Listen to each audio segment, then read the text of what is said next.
Stirring the coffee with chopsticks, using the vortex method, the only true way to optimize the taste of your coffee at the molecular level.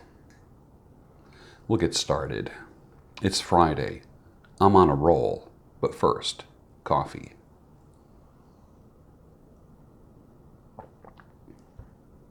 Guatemalan.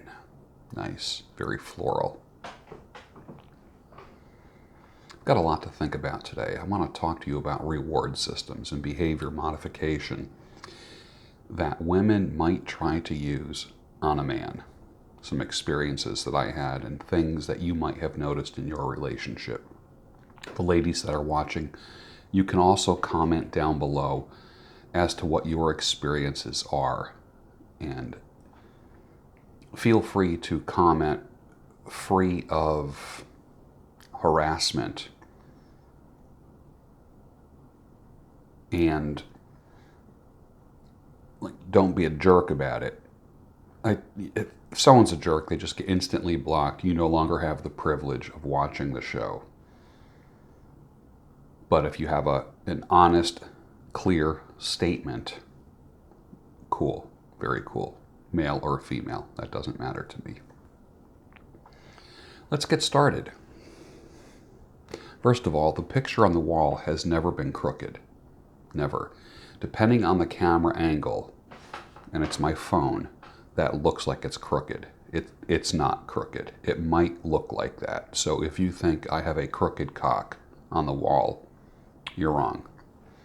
And for the other people who just seem to complain and bitch about everything, I have lowered the microphone to about what I would call third button level on my chest, or like if I had a dress shirt on, that would be about where the pocket is, and that's where a microphone usually goes.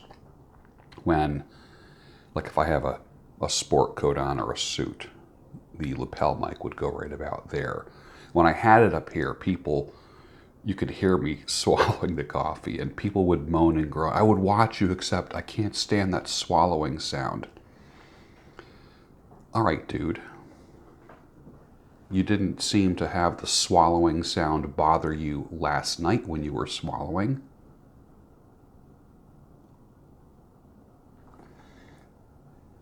People moan and groan. Bitchers and moaners just get blocked right away. I just don't deal with it. Don't deal with it. Because I'm pretty faithful with the show. And I'm faithful to my viewers.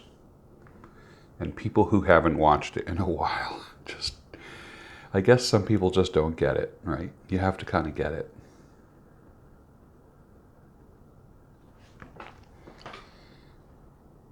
Thoughts are the language of the brain. Feelings are the language of the body. I got that from Dr. Joe Dispenza, a guy that I followed for a few years. Some people would call it like a little out there, but I'll never forget a study where he took people and he brought them to a beach and hooked them up to some type of brain scan, brain wave metric system, measurement system, whether it be like an EEG, waves coming in, the warmth of the sun, warm breeze, toes in the sand, the beach experience. Created a baseline. And then he had them come back a couple weeks later into his office, hook them up to the EEG, the brainwave scan, and then he would describe the beach to them and have them talk about a beach. Just close your eyes and talk about the beach. Talk about the warm air. Talk about the sound of the waves coming in. And to his surprise, he saw that it was the same exact type of brain pattern. That them even thinking about the experience that they had 2 weeks ago created the same physiological response. So they were creating their own reality. Hence, daydreaming, and dreaming is good for you because it puts you somewhere where you're currently not. And you can do that in any work situation. Reframe things. Here they were in an office. No beach in sight. No beach sounds in sight. And what happened was they went there in their head, and the body responded exactly like they were on the beach. Powerful stuff, isn't it? Thoughts are the language of the brain. Feelings are the language of the body.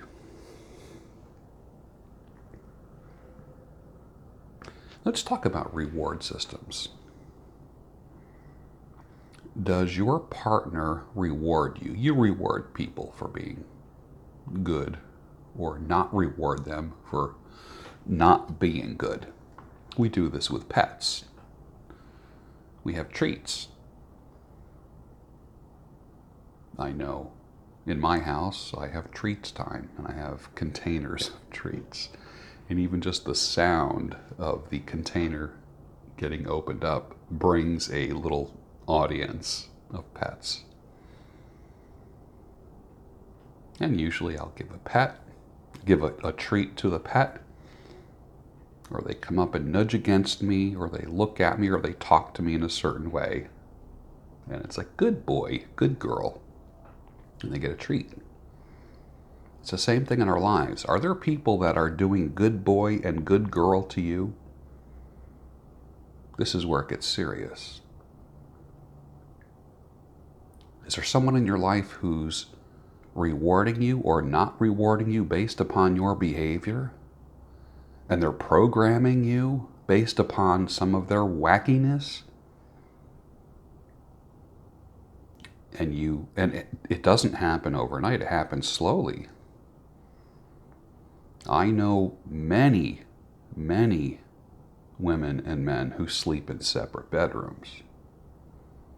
People that are living together and people that are married. I don't buy that nonsense. She goes somewhere else because he snores too loud. Well, it's funny, when you first met, you were clinging to each other like you were wrapped around each other and were inseparable. Somewhere along the line, he snores too loud and he goes, or she goes in the other room. To me, that's denying closeness and sex from a person. It's a way of rewarding and punishing behavior. I'll never forget, I knew a woman who was aware of my preference for what her private area looked like. I don't like a woman that's all shaved.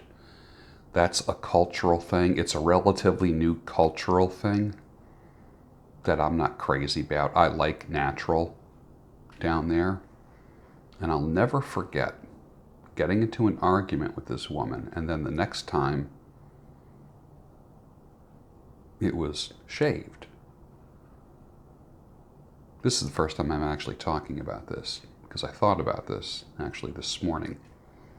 She shaved it. Like, I'll show you. I'll take away your toy. And she used her sexuality, what she thought was driving me, to punish me. Of course, I don't get trained like a dog. There's no such thing as, good boy, here's your treat. I don't work that way. I create my own treats and my own reward and punishment system. Who is holding a behavior modification system over you sexually, socially, or otherwise to modify your behavior? Most of the time this is called manipulation, obviously, in a relationship. If you're in a relationship. If you're not in a relationship, this doesn't apply at all. Who is trying to modify your behavior? They identify what drives you or what they think drives you, and then they tune that thing. Turn it up or turn it down to modify your behavior, either punish you or reward you. Good boy, good girl. Usually with men, it's sex or sexuality in a relationship, that someone wields power over them. Men will do a lot of stupid ass things for sex or sexuality or something that's sex related. I've always joked around that men will walk on broken glass, swim shark infested waters, climb mountains, crawl through deserts for a good beach. Who is holding that kind of power over you? Maybe that's why sometimes fasting is good for us. When we fast from food, we appreciate food when we do return to it. So some people talk about monk mode and going away from sex for a while, or self-pleasure for a while. Being away from something helps you appreciate it. But when it comes to a couple, you never ever split up or manipulate each other with silence, the quiet treatment, sleeping on the couch, sleeping in the other bedroom, shaving the nether regions if someone likes a more natural.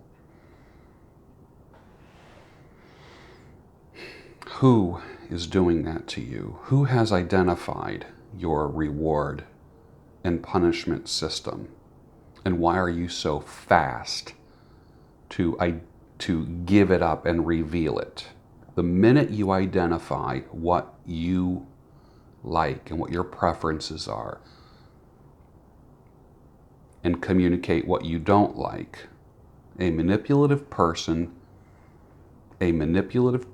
is going to take mental notes of that and use that thing or those things to control your behavior in the future.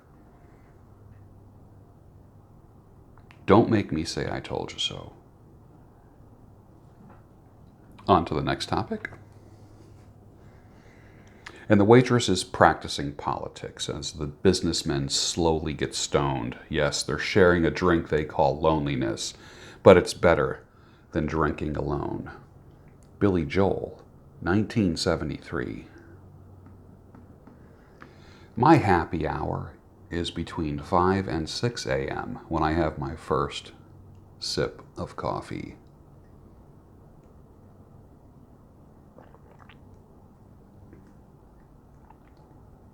Did you see that guy that cheated on his wife and had it tattooed on his chest? Jose Torres. I was a bad boy, I cheated on my wife, and blah, blah, blah. He had it tattooed. And the first thing I thought was this, and this is bizarre. My thought was bizarre. The medical examiner saying, "Oh my God, get over here. Look at the tattoos on this stiff." That man is most likely going to off himself. A lot of men do that. And it's from a mindset that they had that existed long before they actually did it. And some of the people who've called this a woman bashing channel, you are those kind of guys. Men, maintain your frame. Maintain your frame. Understand the nature of what you're dealing with.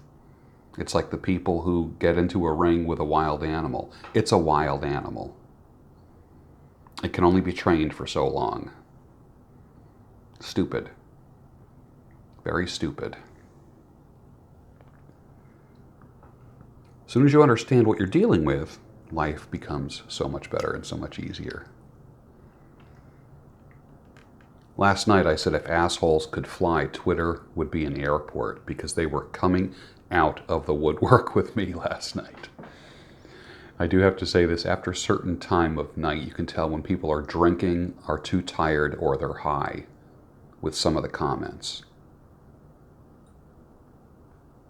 Surround yourself with supporters, not a-holes.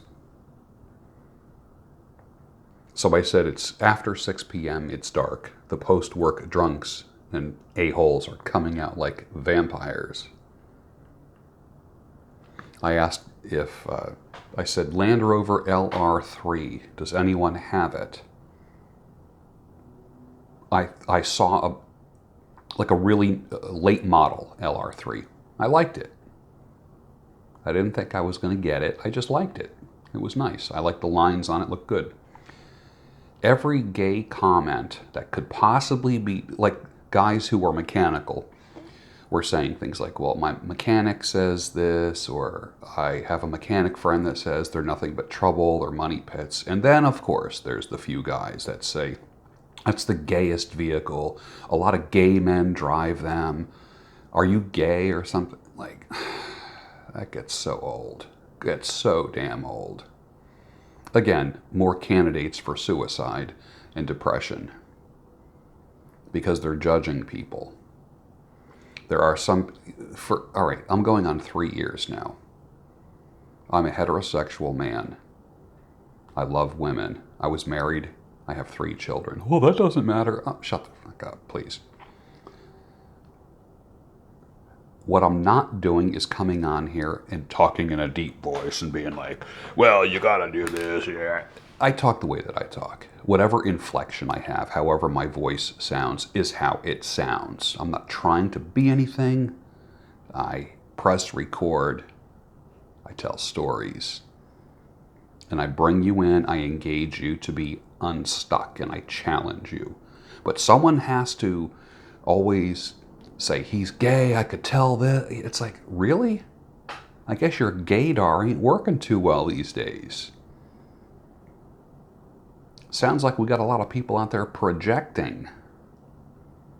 And I don't make judgments. If you've watched me long enough, you know. I have opinions.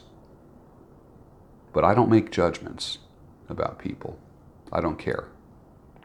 I honestly don't care what you do with your life, in your bedroom, in your wallet. I don't care. It doesn't matter to me. I don't sleep any better at night with 100,000 people agreeing with me. I've disconnected my happiness from circumstances. I'm content and happy regardless of where I'm at.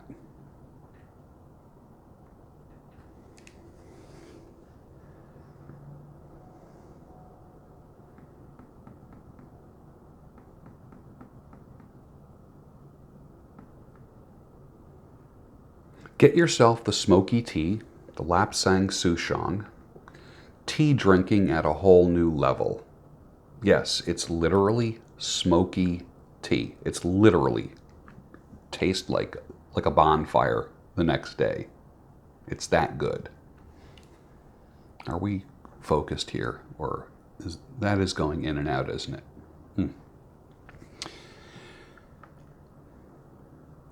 It's smoky as in the tea leaves were smoked over smoldering coals.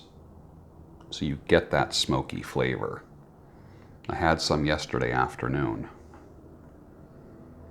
Get the tea infuser. I'm going to put links for this down below. Try the Lapsang Souchong. Honestly, it just literally takes your tea drinking to a completely new level. Completely. Yesterday I was on a show in Cherry Hill, New Jersey. I'll let you know when that airs. We talked about men's grooming and my mentoring. I do have to be in the salon in about 2 hours, which means I'll get through this show here, take a shower, groom myself up, and then I have a full day in the salon. Victor Pride's latest podcast, or his latest podcast, which is also on YouTube, he talks about feminism is suicide. I never heard that. It's a very interesting angle. Listen to it.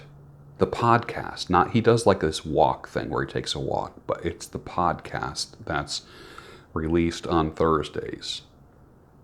where two women from Sweden is gone. Completely feminized. It's gone. There are no men in Sweden. There's males in Sweden, but there's no men there, if you get my drift.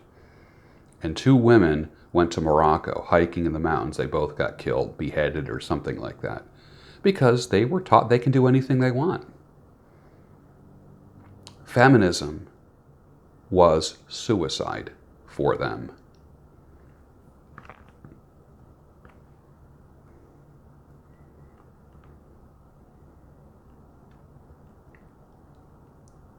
Never kiss, this one made me laugh. Never kiss a woman on a first date. You never know where those lips been before she saw you. That's from Alpha Male Strategies. I know he's not trying to be funny. I'm laughing just thinking about it. But when I watch this guy, I'm not making fun. I'm laughing with him. I'm not laughing at him.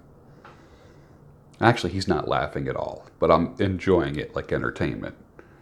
I know he's not trying to be funny, and I am laughing most of the time that he's talking. But he's got some gems.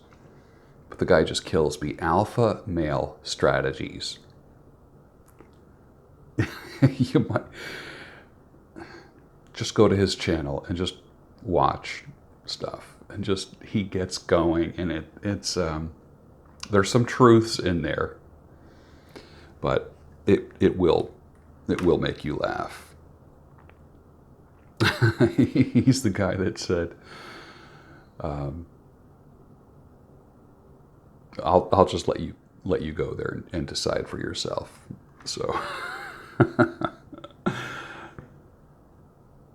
that's how funny I think he is, because he, just thinking about him makes me laugh. I can picture his face, and like I said, he's not trying to be a comedian. He's dead serious.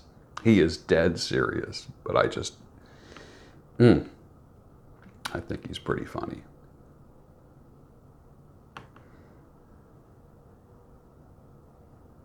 If you have any questions or comments about that, people manipulating you, trying to modify your behavior with a little wacky reward system of theirs. Have you been punked before by somebody? Did anyone ever shave their bush to punish you?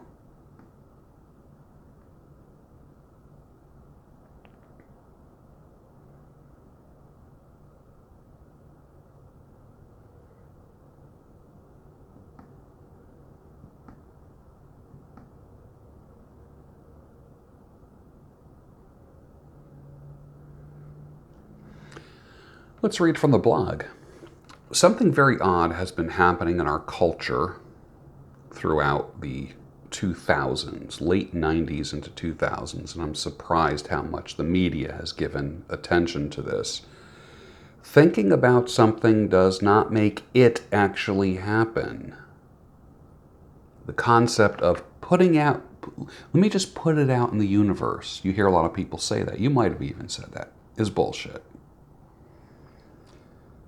Every 20 years or so, there's always some bogus philosophy of business prosperity that emerges, and a boatload of people spend a ton of money going to seminars, workshops, buying books and tapes, spouting this kind of business heresy. It hit the Christian world at one time, too, caused more harm to Christianity than any other heresy, and still does to this day. It was what some people call the prosperity gospel, as if God is your extraterrestrial Santa Claus, just waiting for your list of what you want. Hence the phrase, I'm blessed, or God's favor. I don't think blessed or God's favor means what you think it means. So here's the truth regarding business. We won't get too theological today, because I'll probably turn half of my Christian audience off. Half my Christian audience thinks I'm a heathen, pagan, beyond, like I'm just on the fast track to hell. I'm not, but if that's what you think, whatever. There's this thing called the law of action. Not the law of attraction, law of action. Doing something about your goals, not just dreaming about it. You can visualize all you want, but if you don't act on it, it's worthless. Action, action, action. One of my mentors, Dan Kennedy, in the 90s, literally wrote, how many people had Dan Kennedy write them a letter? Dan Kennedy wrote me a letter, and he wrote a book called The Principle of Massive Action. Action makes it happen. Even if you don't believe in it, action works. But just believing and putting it out in the universe is nonsense. There's always going to be sheeple who believe success comes from this. Don't be a sheep and don't be a sheeple. Ask the people who are already successful. It's not about law of attraction, it's about the law of action. You can visualize a pile of money on the table in front of you, but that does not equal a pile of money. I can have a roast beef sandwich and think all I want about turning it into a ham sandwich. You know what? It's still going to be a roast beef sandwich. Speaking of shaved nether regions. But wishing that a ham sandwich will appear in front of you is not going to make it happen. No matter what you do, that ham sandwich is not going to appear. The law of attraction says that the higher thoughts have higher vibrations. I'm not into the whole vibrational theory, seriously. But let's just get real, okay? Where like attracts like, so you need to vibrate higher. Okay? In other words, think about success and you'll be successful. The Secret, that movie in the book, The Secret, is full of baloney. Don't waste your time. The emperor has no clothes, and I dare to say it. And I said it when it first came out. I said it's BS. So I'll leave you with this. A traveler once said to Socrates, "How do I get to Mount Olympus?" Socrates replied, "Make sure every step you take is in the direction of Mount Olympus." What have you done today to propel yourself in the direction of your Mount Olympus? Every phone call, every step, every email, do they all relate to your goal of getting to Mount Olympus? Stop wishing and hoping, which has become a iconic phrase of mine over the past few years, that wishing and hoping is not a strategy. Have goals, have a list, and act on it. Make a checklist for yourself and start checking things off. Be persistent, consistent. Sell yourself. Don't take no for an answer. Give great customer service. Innovate. Find a need. Fill that need. Get paid for it. That's what works. That's what will make the change in your personal culture. And with that, I'm going to say have a great Friday. I'm getting together with some friends tonight in the salon industry. I'm excited about it. Talk to me about how people have manipulated you with rewards and punishment. And if you can get away from that, what would it do for you to finally put your foot down? Because remember, I said 2019 is the year that you get unstuck. And you start getting unstuck by putting your foot down. Who can you put your foot down and say, I'm not being manipulated by you anymore? If you want to sleep on the couch, there's the door. If you want to shave there's the door. That's not my treat. I'm not good boy or good girl. And you're not giving me little treats. People find out what is valuable to you or what they think is valuable to you, then they use that to control you. That will not happen to you in 2019, whether it be an intimate partner, or whether it be a boss at work, or coworkers, or family. It's not gonna happen. Because what happens is you end up on the roller coaster. Listen to the stable stoic. Finish your coffee. I'll see you tomorrow morning.